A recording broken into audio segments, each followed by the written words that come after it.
Hola, ¿qué tal queridos amigos? Muchas gracias por estar visualizando este video. Vamos a compartir con ustedes este maravilloso tema del venerable maestro Samael Aun Weor, el cambio radical. ¿Te has preguntado qué es la conciencia y cuáles son sus estados? ¿En cuál estado nos encontramos? ¿Y cómo podemos pasar a un estado de conciencia superior? El venerable maestro aquí nos da todos estos detalles para poder nosotros avanzar en este camino interior, en esta senda espiritual. Te invitamos a que compartas este contenido, a que le des like al video y a que te suscribas a nuestro canal. Se despide de ti tu amigo Juan Luis. Hasta la próxima. Vamos a comenzar. Ante todo, mis caros hermanos, hay un punto muy importante que expuse en Guadalajara y que también lo expuse en Durango. Quiero referirme a la cuestión del concepto materia. Obviamente, decía y dije en todas esas cátedras que la materia es algo que los materialistas no conocen. Es incuestionable que resulta demasiado empírico llamar materia a todo por igual. Podríamos afirmar en forma enfática que materia es un pedazo de hierro. ¿Qué diríamos entonces del cobre, de la plata, del oro, del platino, de un pedazo de algodón o de un pedazo de hielo? ¿Sería eso materia también? Si un químico en un laboratorio llamara fósforo a todos los elementos químicos que existen en el mismo, ¿no sería acaso tal afirmación absurda? No menos absurdo resulta denominar materia a cualquier elemento, cualquier sustancia per se, es decir, por sí. Quienes así proceden son empíricos, pero no científicos en el sentido trascendental de la palabra. Indubitablemente, la tal materia por la cual se han apasionado tantos y tantos individuos polarizados negativamente es terra incógnita para la ciencia oficial, mas tiene sus pontífices y sus dogmas inquebrantables y sus Biblias. Por ejemplo, la dialéctica de Carlos Marx. Me refiero en forma enfática a la dialéctica materialista. Sería el libro Biblia de los secuaces del dios materia. Eso es indubitable. Con todo y esto, y lo que estamos afirmando en forma enfática, digo que lo que se llama materia, o eso que denominan materia, como sustancia es incognoscible, per se. En latín quiero decir por sí. Claro que los fanáticos de la dialéctica materialista, airados, tratarían de refutarnos, basados en el dogma aquel inquebrantable del marxismo, que rechaza las afirmaciones categóricas de don Emmanuel Kant en aquello que se dice por sí o en sí mismo, etc. Quiere Marx embotellar la mente dentro del dogma inquebrantable y cerrarle el paso a la dialéctica. Nosotros indubitablemente somos dialécticos y por lo tanto no admitimos dogmas, sean estos de tipo materialista o de tipo espiritualista. No estamos contra la dialéctica, puesto que somos dialécticos. Usamos la dialéctica en el análisis, en la exposición doctrinaria. Si decimos que don Emmanuel Kant tenía la costumbre de hablar sobre las cosas en sí, procederíamos en forma dogmática. Téngase en cuenta que la cosa en sí es algo que no conocen precisamente los pontífices de la dialéctica materialista.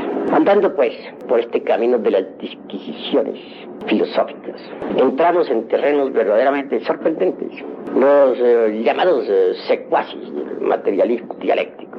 Ciertamente no tienen sino una clave para interpretar la naturaleza. Los gnósticos somos diferentes. Tenemos 7 claves y por ello el terreno tanto inductivo como deductivo, relacionado con la investigación, llevamos una ventaja sorprendente al dogmatismo materialista. Todavía hay reaccionarios por ahí que piensan que más allá de la velocidad de la luz no es posible la existencia de ningún átomo. Esto nos huele a clerigalía de tipo materialista, porque tenemos velocidades tan sorprendentes como la fuerza de la gravedad. Bien sabemos que las ondas gravitatorias son mucho más veloces todavía que las ondas de la luz. Así que quienes sientan cátedra dogmática sobre la sustancia en sí, o la llamada materia, cierran el paso a la dialéctica. Y nosotros somos dialécticos revolucionarios. No podremos aceptar dogmas. Pero la sustancia en sí, incuestionablemente, tiene que procesarse en forma multidimensional. Rechazar la multidimensionalidad es rechazar la teoría de la relatividad. Y la teoría de la relatividad de Einstein está demostrada matemáticamente. No debemos pensar únicamente en el espacio exterior o en el espacio superior. Conviene que pensemos en el espacio interior. O mejor dijéramos, en los distintos espacios interiores. Se sienta cátedra siempre afirmando que la naturaleza tiende a agotarse. Aparentemente esto resultaría axiomático cuando contemplamos los procesos involutivos de la misma. Pues tengas en cuenta que evolución e involución se hermanan y constituyen el eje mecánico de toda existencia universal. Lo que sí sucede es que además de la evolución y de la involución, hay otra ley completamente diferente. Quiero referirme a la ley del espacio interior, aquella que se escapa de la evolución y de la involución, aquella que pasa a una transformación revolucionaria, radical, aquella que se introduce, dijéramos, en dimensiones superiores por revolución. Bien, considerada las cosas desde este punto, un día la naturaleza se habrá agotado, eso es obvio, aparentemente agotado, eso es incuestionable. Mas sucederá que en vez de proseguirse en los procesos evolutivos e involutivos, la naturaleza misma se habrá volcado en una dimensión de tipo superior. Podrá desintegrarse en la materia física, pero como sustancia en sí o por sí, a la luz de los postulados de un Kant y su crítica de la razón pura, pues obviamente tendrá que pasar de dimensión en dimensión, como en forma de escala multidimensional, hasta llegar pues al estado aquel que podríamos decir homogéneo, divinal, si cabe este término ahí, más allá de las simples concepciones caóticas de cualquier génesis. Y al fin, depositada esta tierra como si fuese una semilla en sustancia, entre el espacio profundo, aguardará como una semilla el momento en que ha de ser despertada para una nueva actividad. Pensemos en un árbol, muere, pues de haber dado sus frutos, se convierte en un montón de leños, pero al fin deja sus gérmenes. Y en el germen continúa la posibilidad para ese árbol, la posibilidad de repetir su existencia. Lo mismo sucede con el mundo tierra, o con cualquier mundo del espacio, o con cualquier sol del infinito. Un día dejará de existir, pero continuará como simple germen en el espacio profundo, inconfundible con el espíritu universal de vida, con el gran alaya del universo. Entonces, allí aguardará el momento de una nueva manifestación. Obviamente cuando tal instante llegue, la fuerza eléctrica, el huracán eléctrico, el torbellino eléctrico polarizará nuevamente esa sustancia y nacerá un nuevo caos, por ende, y es el fuego o el logos quien fecundará tal caos. Tal caos podríamos llamarlo, y lo hemos llamado otras veces, el limbus o el mysterium magnum. Tal caos en sí mismo pertenece a esa materia de que otro día les hablara, llamada el Yastir. Los orientales la denominan Sababat. Indubitablemente tal germen puede que haya sido diferenciado por el impulso eléctrico, o polarizado, o bipolarizado.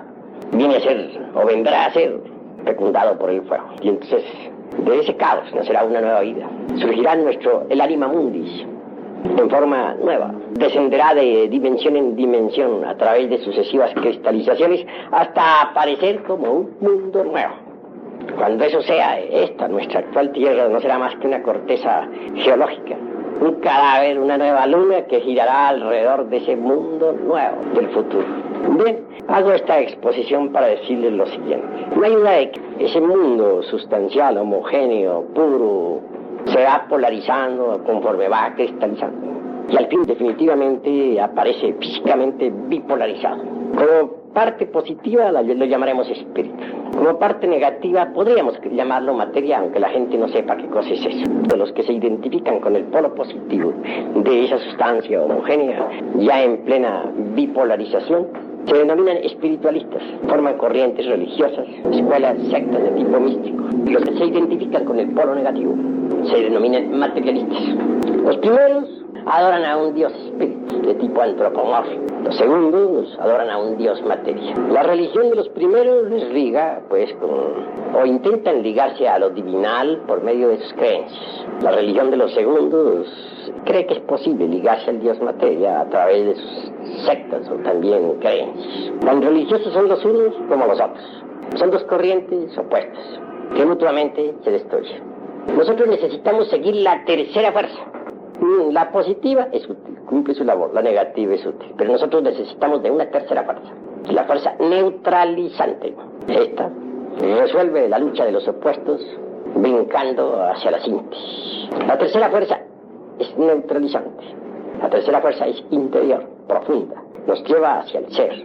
Necesitamos autoexplorarnos para autoconocernos y descubrir en nosotros mismos eso que es la verdad. Los espiritualistas creen en un Dios antropomórfico. Los materialistas creen en su querido Dios materia. Ambos son creyentes. Y ni el uno ni el otro conocen la verdad. La verdad solamente es posible conocerla mediante la tercera fuerza, que está dentro de nosotros mismos, aquí y ahora. Me refiero a la fuerza neutral. Esta nos llevará, pues, mediante la exploración íntima, psicológica, hasta la experiencia vívida de eso que está más allá del cuerpo, de los afectos y de la mente, de eso que es la verdad. Ni los espiritualistas ni los materialistas conocen la verdad.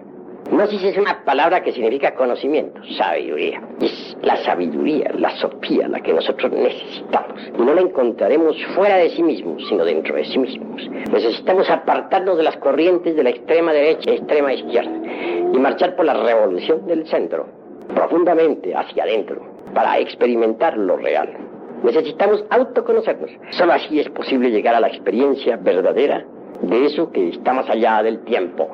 Así pues, olvidando las luchas y conflictos que hay entre la extrema derecha y extrema izquierda, nos autoexploraremos en forma directa para autoconocernos y descubrir mediante la experiencia real eso que no conocen los secuaces de las diversas escuelas de derecha e izquierda, la verdad. El gran Kabir Yeshua Ben Pandira dijo: conoced la verdad y ella os hará libres. Solo la experiencia mística de la verdad puede darnos realmente la auténtica libertad. Por lo tanto, urge autoexplorarnos. Ante todo, ¿cómo podríamos llegar nosotros a la experiencia de lo real si no nos hemos conocido a sí mismos? Escrito está: no sete ipso. Así escribió Tales de Mileto tal frase en el frontispicio del templo. Necesitamos conocernos profundamente a sí mismos y en todos los niveles de la mente. En cierta ocasión platicaba yo con un señor de mostachos retorcidos. Me decía él que a sí mismo se conocía. Le dije: señor, si usted se conoce a sí mismo, dígame, ¿cuántos átomos tiene un pelo de su bigote? El hombre se quedó estupefacto, sudó frío. Dijo: no lo sé. Le dije: pero si no conoce un simple pelo de su bigote, ¿cómo se va a conocer totalmente a sí mismo? Realmente no pudo él, de forma alguna, rechazar lo que le dije. Él hubiera querido, naturalmente, refutarme ante el veredicto solemne de la conciencia pública. Pero ciertamente el argumento era, dijéramos, convincente, y en modo alguno podía él rechazarlo. Tales de Mileto fue ante todo, pues, un gran iniciado en la Grecia antigua. Fue alguien que descolló por su sapiencia. Le han denominado, pues, el filósofo del fuego, porque realmente él profundizó muchísimo en la sapiencia del fuego. Él logró llegar donde muchos todavía no han llegado. El fuego es algo que hoy en día, dijéramos, es desconocido para la humanidad. Lo utilizan, como utilizan la electricidad, pero nadie puede decir qué cosa es el fuego. Permanece siendo todavía ignorado completamente. Bueno, continuando con esta cuestión, con esta disquisición, les diré lo siguiente. Antes que todo, es urgente, inaplazable, impostergable, como ya les había dicho en otra reunión, cambiar nuestra forma de pensar, aprender a pensar en forma nueva, forma distinta, porque la gnosis es un conocimiento que, a pesar de ser tan antiguo, es nuevo. Y escrito está en el Evangelio crístico: nadie echa vino nuevo en odre viejo, porque el vino nuevo, y así está escrito, destruiría al odre viejo. También se ha dicho en el Evangelio crístico, nadie pondría o cortaría un pedazo de tela de un traje nuevo para remendar un traje viejo que ya no sirve, un traje inútil. Sería absurdo en todo sentido hacer una cosa así. Piensen ustedes lo que significaría, por ejemplo, cortar un pedazo de un traje nuevo para remendar un traje viejo. Eso es absurdo en un 100%. Así que en realidad, de verdad, mis queridos hermanos, necesitamos nosotros aprender a pensar en forma completamente nueva. Se necesita una transformación mental. Pero bueno, ahondemos un poco más.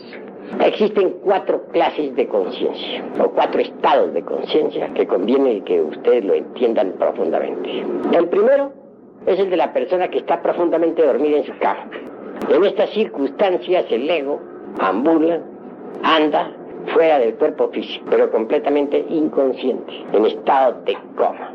Es bueno entender que los difuntos, después de que dejan el cuerpo físico, viven en los mundos internos con la conciencia completamente dormida. Por lo común andan soñando, por inconscientes, en forma completa, íntegra, total. Lo mismo sucede en esa pequeña muerte que es el sueño ordinario. Mientras el cuerpo físico duerme, el ego ambula, inconsciente, dormido. El segundo estado es el del llamado estado de vigilia. Sucede que cuando un individuo vuelve al estado de vigilia, continúa soñando, tan dormido como estaba antes, solo que ahora su cuerpo es activo para los sueños y por lo tanto más peligroso. Una cosa es cuando el cuerpo es pasivo para los sueños, entonces no hay tanto peligro, y otra muy diferente es cuando el cuerpo es activo para los sueños y entonces el peligro es mayor. En el llamado estado de vigilia el cuerpo físico es activo para los sueños y entonces es cuando se cometen errores de toda especie. Toda la humanidad vive en esos 2 estados de conciencia. Es necesario pasar al tercer estado de conciencia y solamente se podría pasar al tercer estado de conciencia, que es el de la recordación de sí mismo, empezando por cambiar nuestra forma de pensar. Porque si nosotros venimos aquí a recibir las enseñanzas y luego pues en la calle somos otra vez como éramos antes, ¿cuál ha sido el cambio que se ha verificado en la forma de pensar?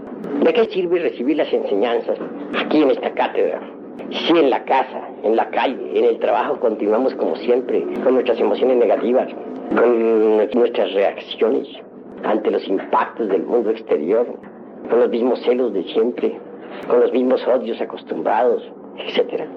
Hay que cambiar, claro está, la forma de pensar. Aprender a pensar en virtud de las enseñanzas que aquí se reciben. Porque si se reciben las enseñanzas y la forma mecánica de pensar sigue como siempre, entonces ¿cuál es el cambio? ¿No sería posible pasar al tercer nivel o tercer estado de conciencia, que es el de la recordación de sí mismo, si nosotros no cambiamos previamente nuestra forma de pensar? Incuestionablemente, si deseamos un cambio, habremos de empezar por cambiar el aspecto intelectual y el aspecto emocional. Esto significa eliminar de sí mismos todo ese automatismo inconsciente e intelectual que hemos tenido, todos esos procesos de la mente razonadora, todos esos celos, todos esos hábitos antiguos, esa ira, todo ese odio. Urge el cambio radical en el intelecto, si es que queremos pasar a un nivel superior del ser, es decir, si es que queremos nosotros pasar al tercer estado de conciencia, que es el de la recordación de sí mismo. Cuando uno se está identificando con un insultador, continúa en esos instantes pensando como antes. Si antes lo insultaban, él insultaba, si le pegaban, pegaba. Obviamente está continuando en la misma forma. No ha cambiado su forma de pensar. Si un hombre está celoso, está celando a su mujer, después de haber venido aquí a recibir las enseñanzas, pues no ha cambiado. Sencillamente carga la gnosis en su memoria como un adorno más, como cuando uno se pone un traje nuevo, pero en su forma de pensar sigue siendo el mismo. Cuando uno está lleno de lujurias, pues no ha cambiado, sigue siendo lo que era antes. ¿Cómo podría entonces pasar al tercer estado de conciencia? ¿Y por qué se es lujurioso? Porque se cargan algunos agregados psíquicos de lujuria. Más aún, el que se identifica con alguna escena lujuriosa obviamente se olvida de sí mismo. Y en ese momento se manifiesta lujurioso. Da oportunidad a los yoes de la lujuria para que ellos hagan lo que quieran. Como para pasar al tercer estado de conciencia, que es el de la recordación de sí mismo. Porque sería contradictorio suponer, siquiera, que un hombre haya pasado al tercer estado de conciencia y se olvide de sí mismo. Si el tercer estado es precisamente recordación de sí mismo. Así pues, o ha pasado o no ha pasado al tercer estado. En esto no puede haber vaguedades de ninguna especie. Hay que trabajar el centro intelectual y también el centro emocional. No hay duda de que las emociones negativas nos vuelven mentirosos, como ya les había dicho a ustedes en alguna ocasión. Las emociones negativas nos tornan violentos. Las emociones negativas hacen que nos olvidemos de sí mismos. Un individuo, por ejemplo, celoso, llevado de la emoción negativa de los celos, pues se vuelve violento, puede matar a otro y en consecuencia ir a la cárcel, puede tratar mal a su mujer, tal vez injustamente, etcétera. De manera que las emociones negativas pueden convertirlo en un calumniador, falso, en violento, en perverso. Pero es muy difícil, en verdad, poder controlar las emociones negativas. Un momento estamos tranquilos, puede que al siguiente momento no lo estemos. Supongamos que estemos aquí muy en santa paz, escuchando esta cátedra, y de pronto alguien nos trae una noticia. Nos dicen que un pariente o un hermano de nosotros ha sido fuertemente golpeado por fulano de tal que le pegó un balazo, o que le pegaron un balazo. Claro, si no tenemos control sobre sí mismos, salimos como locos. Abandonamos aquí de inmediato, protestamos en nuestro interior, nos encontramos a alguien en la calle, le contamos rápidamente lo que sucedió, y puede darse que el caso de que al llegar al lugar donde se dice acaeció la tragedia, nada pasa, era una falsa alarma. Entonces, ¿qué sucedió? Lo uno, abandonamos la cátedra, lo otro, calumniamos a alguien, lo otro, subimos actitudes violentas, y lo otro, que fue lo peor, pues fortificamos los yoes que tenemos en la parte negativa del centro emocional, en vez de desintegrarlos. Vean ustedes cuánto daño pueden hacernos las emociones negativas. Por una emoción negativa podemos volvernos asesinos, por una emoción negativa podemos volvernos perversos, por una emoción negativa podemos nosotros calumniar al prójimo, por una emoción negativa podemos nosotros levantar falsos juicios sobre nuestro mejor amigo, etcétera. Sin embargo, tenemos esa marcada tendencia a dejarnos llevar siempre de las emociones negativas. No hemos aprendido a ser austeros, impávidos, serenos, mesurados. Así que introducir la gnosis en nuestra forma de pensar para cambiar e introducirla en el centro emocional cuesta un poco de trabajo. Pero si nosotros pensamos en lo que son los centros de la máquina orgánica, por ejemplo el centro intelectual tiene algo del centro motor y algo del centro del movimiento, ¿cómo podríamos nosotros conseguir que el centro emocional inferior quede bajo control total? Si decimos voy a tener fuerza de la voluntad, no me voy a dejar llevar de emociones violentas, negativas en ningún momento, puede ser que a las primeras de cambio fallemos terriblemente. Entonces necesitamos introducir la gnosis aquí, en la mente, sentir la emoción superior que produce la gnosis y el poquito de voluntad que hayamos adquirido. Nuestra gnosis y la emoción superior nos permitirá controlar completamente a las emociones inferiores y negativas. En todo caso, se necesita controlar a la emoción inferior con la emoción superior. La emoción superior está en el centro intelectual. Pues controlemos a la emoción inferior con la superior.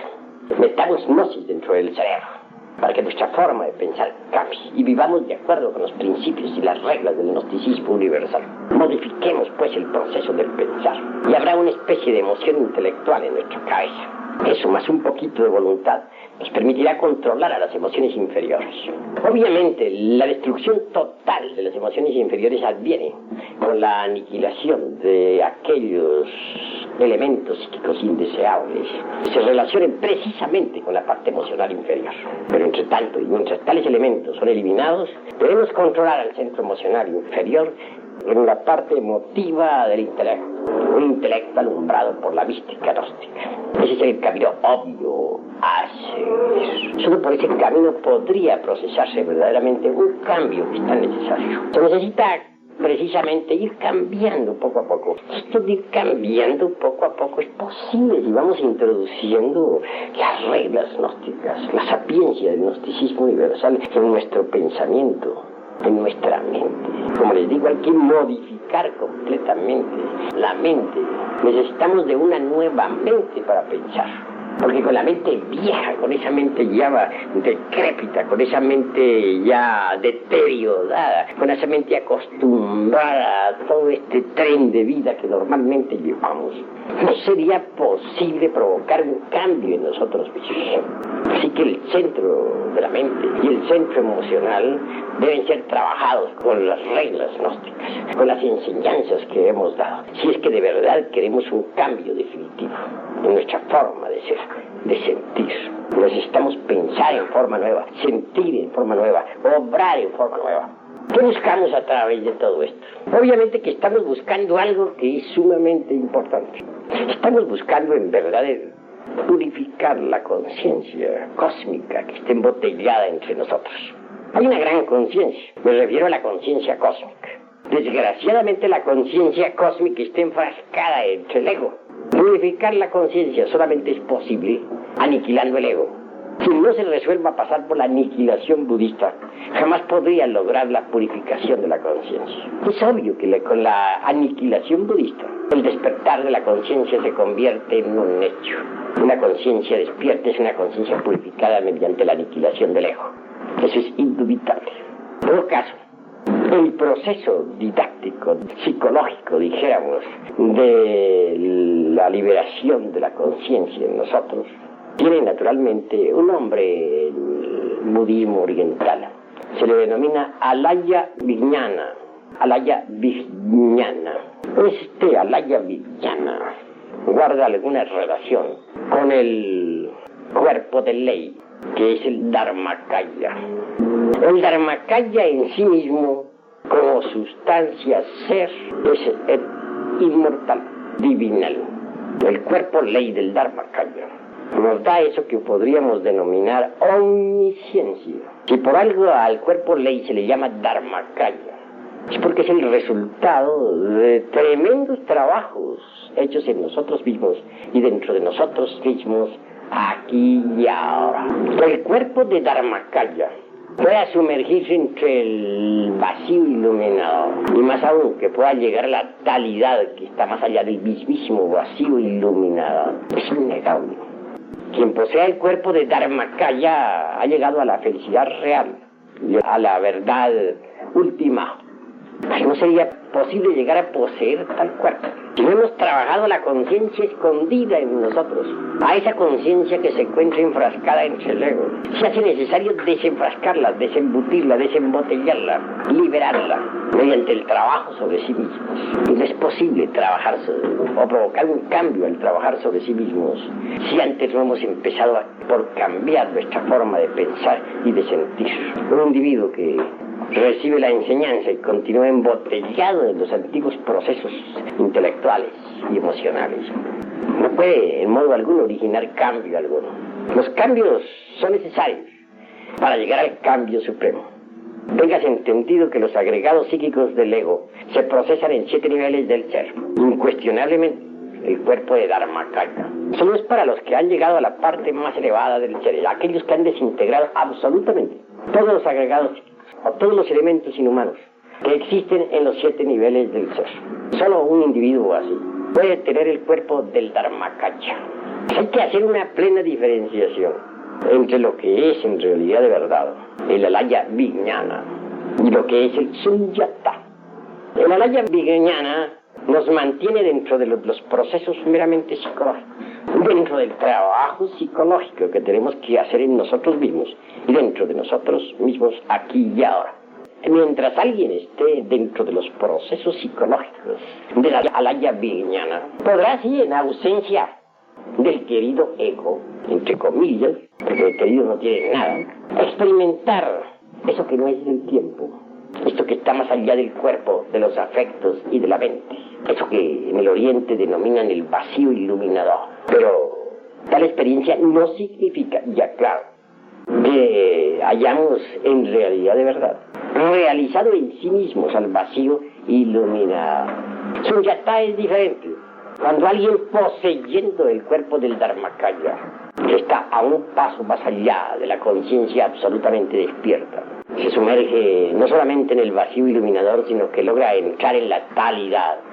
Indubitablemente sabe lo que es en sí Sunyata. Así que Alaya Vijnana es un concepto meramente psicológico. Sunyata es un concepto ontológico, indubitablemente. En todo caso, quiero que entiendan ustedes claramente a través de estas disquisiciones que una cosa es la maquinaria esta espantosa y terrible de la relatividad y otra cosa absolutamente diferente, el vacío iluminador. Mientras la mente lógica continúe con sus confrontaciones dentro de esta maquinaria terrible de la relatividad, no seremos felices.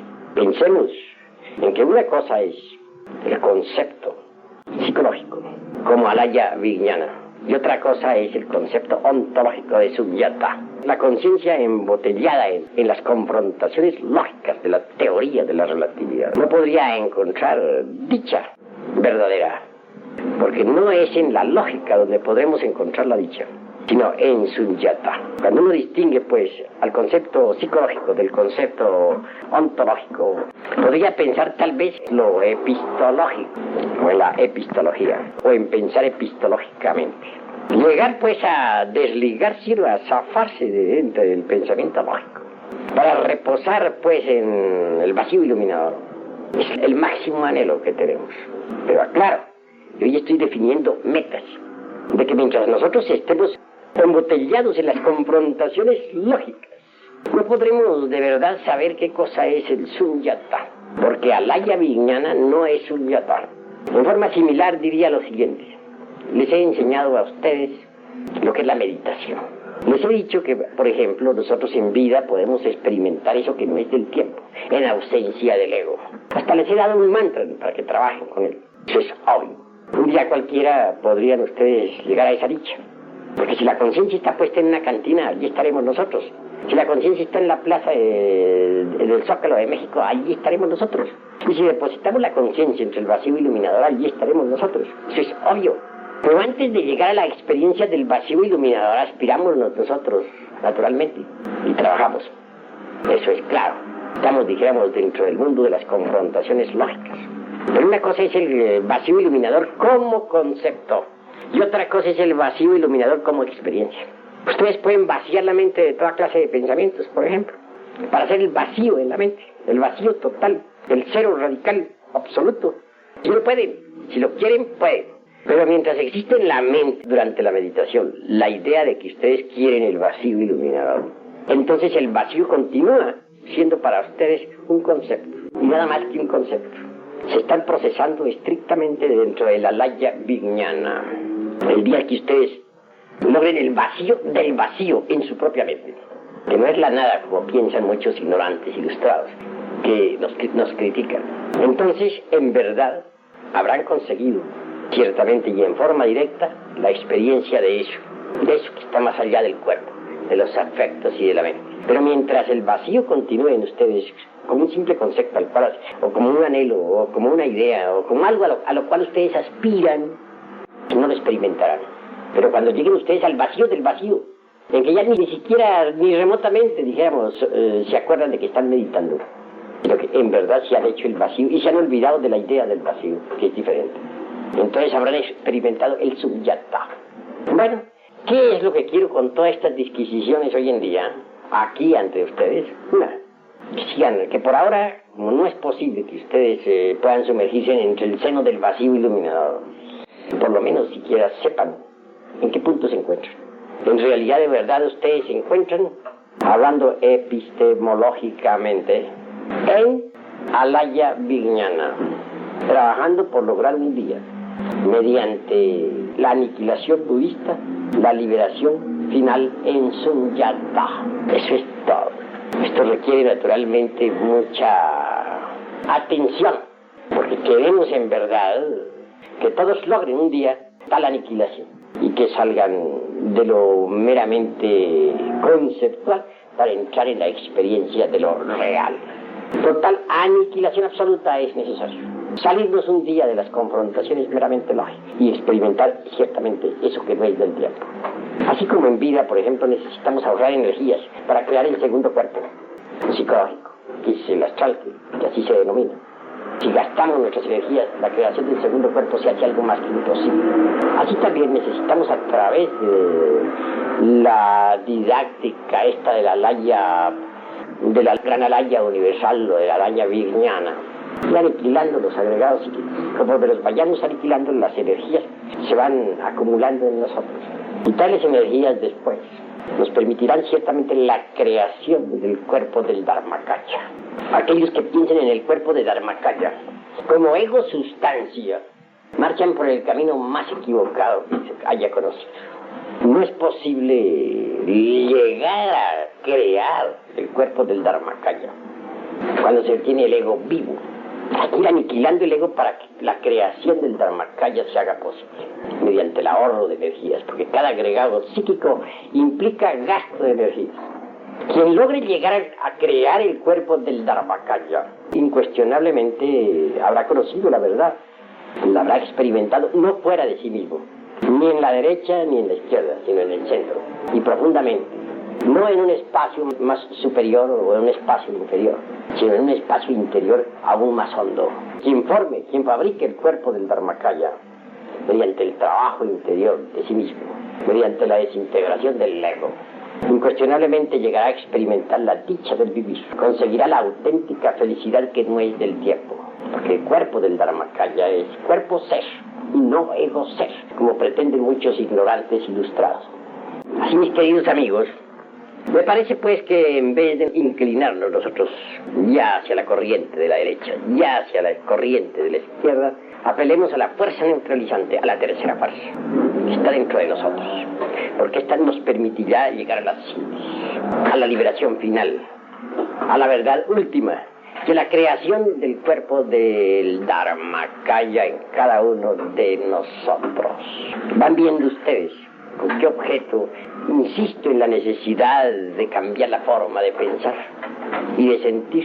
Tiene un solo objeto: provocar un cambio interior de fondo, mediante el trabajo esotérico, gnóstico, crístico. Y a medida que ese cambio se vaya verificando, nos iremos acercando más y más a la dicha de los Dharmakayas. En última síntesis, anhelo que cada uno de los aquí presentes, trabajando sobre sí mismo, fabrique así interiormente, muy hondamente, el cuerpo del Dharmakaya. Hasta aquí pues esta cátedra, más quedan abiertas las puertas en este momento para las preguntas que ustedes han de hacer. Así pues pedimos a los hermanos que hagan sus preguntas. Allí pues el que quiera preguntar, pregunte con la más entera libertad. A ver, hermano. Pregunta es la siguiente.